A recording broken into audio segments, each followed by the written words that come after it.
Hello and welcome to Paper and Moose. If you are new here, glad you found the channel and you are in for a special treat today. On my channel, I like to focus on the hunt for ephemera and vintage, especially vintage decor.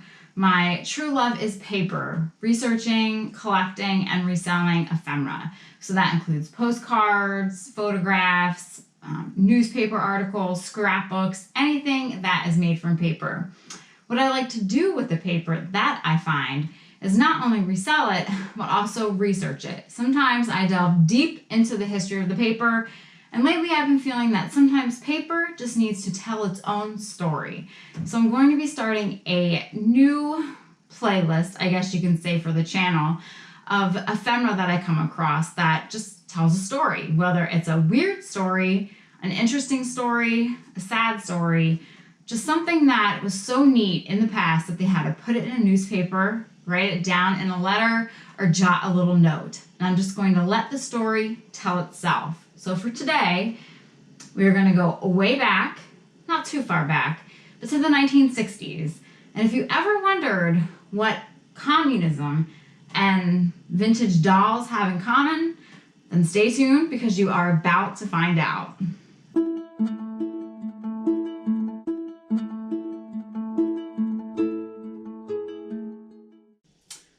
Months ago at one of the flea markets, I purchased some scrapbooks.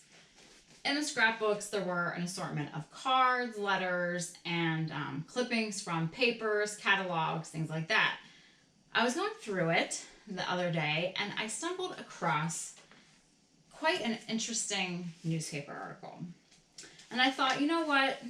I need to share this with the world, because people need to know about this travesty that happened in the 1960s regarding these girls, not quite like these beauties, though some of you probably think these are the creepiest things that you have ever seen and you've immediately turned the channel off. Please don't. They're just here for decor and to add to the ambiance of the story. And they're not like the dolls in the story. But anyway, I digress as always. What was I saying? Oh, back to the ephemera. So I was going through this scrapbook and I came across this story and I thought, you know what? They just don't write things like this anymore. And it was rather interesting. And I actually see some of these styles of dolls at the flea markets and estate sales. Now I know perhaps I should pass on them. And why is that? I give you the title of the newspaper article. I don't know if you can see the lovely article itself, but the title, first dated from Baton Rouge, Louisiana, Friday morning, December 30th, 1966. A real hot doll. Burn, baby, burn. Firemen impound flammable dolls. A doll that can ignite by fire. It's happened. There have been Cabbage Patch dolls that have eaten hair. That happened, I think, in the 1990s. But this article is just interesting. So I thought, let me share it with everyone. And perhaps if you somehow have collected this beauty through the years, you might want to consider what you want to do with it from now on. So we have the picture of innocence with the lovely doll. Maybe I can give you a close-up so that you have an image in your head of what these beauties look like. This article was by J.C. Tillman. So J.C., if you would happen to be out there, thank you for writing this article. Thousands of highly flammable dolls bought for Christmas presents may still be in the hands of children in the Baton Rouge area, though they are being taken off merchant shelves. Place one of the dolls as far away as 5 inches from a lighted heater and in a matter of minutes it begins smoking. In seconds, the face and hair of the doll are consumed by a flash of fire. Then the flames begin eating into the sawdust stuffing of the imported toy. It took exactly 5 minutes for one of the dolls to ignite in a test conducted by the Morning Advocate. In only 60 seconds, the flash of fire consumed the doll's face and hair. The sawdust body burned slowly like a bale of cotton. Baton Rouge firemen collected more than 100 of the dolls from local merchants Thursday, but Fire Chief Edgar Lejeune estimated that thousands more had been sold in the area. We had some 50 telephone calls from people who said they had such dolls in their home, Lejeune said Thursday. One lady said she had 3 of the dolls and she hated to get rid of them because they were gifts to children. The dolls' faces are made of nitrocellulose material that burns almost instantly, and the hair of the toys is a rayon synthetic equally flammable. The toys bear the label, maybe you should write this down, A.D. Sutton and Son, import, style 555. Lejeune said some were imported from England, others from Poland. It takes very little heat to ignite the dolls. You don't need flames. We placed one next to a small electric heater about 5 inches away, and it started smoking and then caught fire. Lejeune said that if a child placed one on top of a heater or near one or merely dragged its hair near flames, because children are always playing by flames, I guess, fire could result. The dolls have long braided hair, which children would like to undo and comb. The fire department put 5 men to work Thursday checking with some 50 stores which might have sold the dolls. Some of the merchants didn't want to give us the dolls, he said. They wanted to ship them back and get their money back. But they agreed to take the dolls off of the shelves immediately. The check for sources of the dolls will be continued Friday, the fire chief said. There were no reported instances of home fires being caused by ignited dolls or of injuries to children. We hope we don't get any, Lejeune added. There is another danger in the dolls. When burning, they give off a toxic fume which Lejeune said could cause headaches or other effects. The search for the dolls was not confined to Baton Rouge. Fire department officials in New Orleans seized more than 165 of them Thursday after a television station reported Wednesday night the toys were being sold there. About 50 were collected in New Iberia. So run to your closets if you think you might have these dolls, and here are the measurements. The dolls, ranging in size from 9 to 11 inches, were sold then from 99 cents to $1.29 each. And officials in 6 other states said the dolls were being removed from stores and children's hands. Then they talk about how Christmas 2 years ago, there was this ball imported from Hong Kong, and the water inside of this ball was contaminated, so the FDA is on it, and they're searching for these dolls. Texas firemen were gathering dolls Thursday, but not for play. So in Texas, they were even getting to the matter of these dolls. They were checking the dolls from Poland made with nitrocellulose, a flammable substance. It was discovered some of the dolls using that material are highly flammable. Many were found in New Orleans. They like to repeat information in these articles, I guess to get their point across. Dallas firemen reported they bought some just to burn them as a test.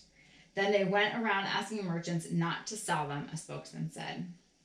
Firemen made appeals on television in Texas cities, asking stores to pull them back and having parents make sure their children did not have the dolls.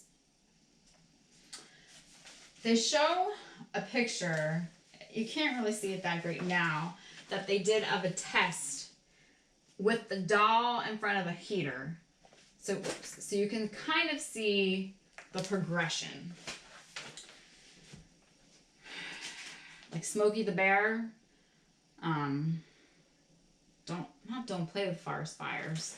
Only you can prevent forest fires. That's it.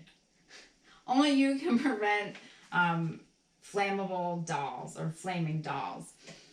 Now, the best part of this article was a continuation in the Morning Advocate on Saturday, December 31st, 1966.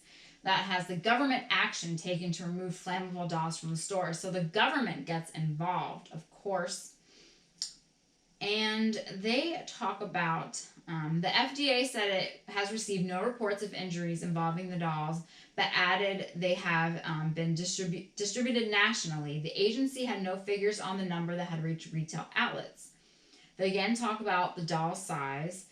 They carry a white or blue label with the importer's name and the country of origin. J. Kenneth Kirk, Associate Commission for Compliance, said the doll's high degree of flammability makes them a hazardous toy, as defined in the Child Protection Act of 1966 and therefore banned from interstate commerce. This is the first action by FDA under the amendment to the Federal Hazardous Substances Act signed by President Johnson on November 3rd, 1966. The FDA also tested similar dolls made in the United States and in Hong Kong. These dolls were not found to be hazardous. A New Orleans newsman who purchased some of the dolls said he touched them with a burning match and it poofed into flames. In Columbus, Ohio, Assistant State Fire Marshal Tom Sides told reporters tests made there show the dolls' faces will burst in flames if exposed to heat exceeding 300 degrees. Keep your dolls away from your ovens, from your cigarettes, from your heaters.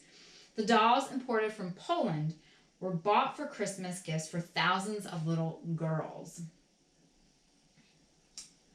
Let's see. By Friday afternoon, New Orleans authorities had rounded up 727 of the dolls. The dolls are thought to be composed of nitrocellulose and capable of producing a 5-foot flame when ignited. This is the part that I found most interesting. It was titled, Cuddle with Caution. Cuddle with Caution was the watchword sent out Friday by the New Iberia Fire and Police Department in regards to flammable dolls. Fire Chief Stanley Vitter said the dolls were being confiscated at New Iberia retail outlets. About 30 of the dolls were taken from the counters of a local chain store, and 25 were turned in by individuals who showed some alarm over the highly flammable nitrocellulose face and heads of the dolls, termed hazardous if exposed to excessive heat. At Jackson, Mississippi, State Representative Charles Blackwell charged Friday the flammable Polish dolls are proof communist-made goods should be so labeled. I am convinced that there is a definite need for a law to require merchants selling communist-made goods to display a sign stating that the goods are communist-made. Blackwell said, "It is time for lawmakers to quit protecting communists and to perform their duties by enacting laws to protect our people." He said he had sought to push such a bill through the Mississippi legislature in 1964, but it was beaten in committee because foes contended it would place a hardship on merchants. Burgold's information that the dolls are being 4 years old, at least in Norman, Oklahoma, in no way lessened his determination to get rid of his child's doll now that its potential danger is known. For most of that time, he explained, the doll was packed away in a closet, probably a cool closet. So, the lesson. If you have one of these dolls, don't smoke by it, don't put it by your heater, don't put it by your oven, don't set it by a light bulb, don't do anything with it except perhaps get rid of it. And you never know what could be inside that doll. If it was communist made, who knows if there's any little recording device. It's amazing how you have a newspaper article from the mid-1960s. You have the Cold War going on. You have dolls that were made in Poland, some in Hong Kong, and all of a sudden, boom, communism. So let's take a doll, not this doll, but the doll in the ad, and because it can ignite, let's blame the communists.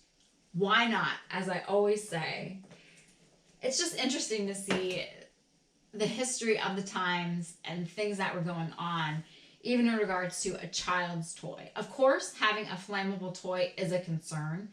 As I stated, you have the Cabbage Patch dolls that ate hair, and you always have other toys. I think the newest one was Mr. Forky from Toy Story.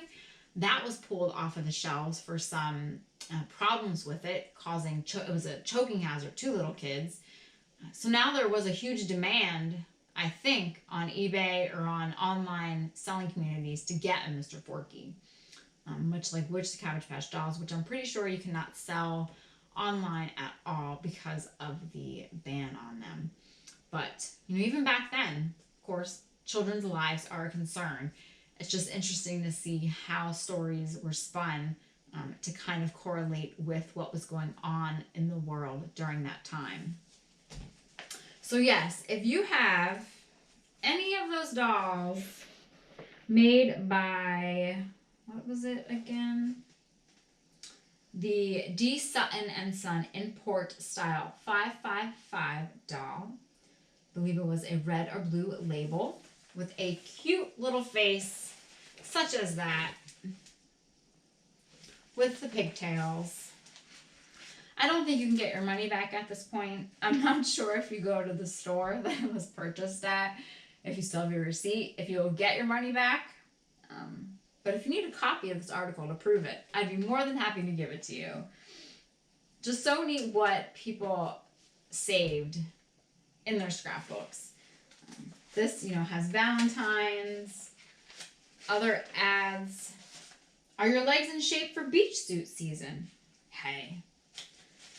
So many different things. And then you have 2 pages from a newspaper about flammable dolls. Who would have thought? It's always neat to see what people thought was worthy in their eyes to be saved. And I guess that's how we get to today with all of us that collect certain things that mean so much to us. Like my creepy doll friends here. Anyway, I hope you enjoyed this different kind of episode. If you like this, if you thought that it was interesting to go back in time and see what was prominent or popular or in the news during another time period such as the 1960s, then leave a comment in the comment section and let me know what you thought. I always run across really interesting, neat, weird, quirky things when I'm going through my paper. So I thought it'd be fun just to let it tell its story, read it, and then, maybe give you a chuckle, something to think about. Go in your closet, your attic, your basement, see if you have one of these dolls. But anyway, I digress as always. Hope you enjoyed this. If you did, please let me know. Hit that like button. Tell your friends if they like collecting dolls. Be sure to share the story with them. They will probably find it interesting. So thanks for watching. Hope you all have a great week coming up, and I will all see you next time.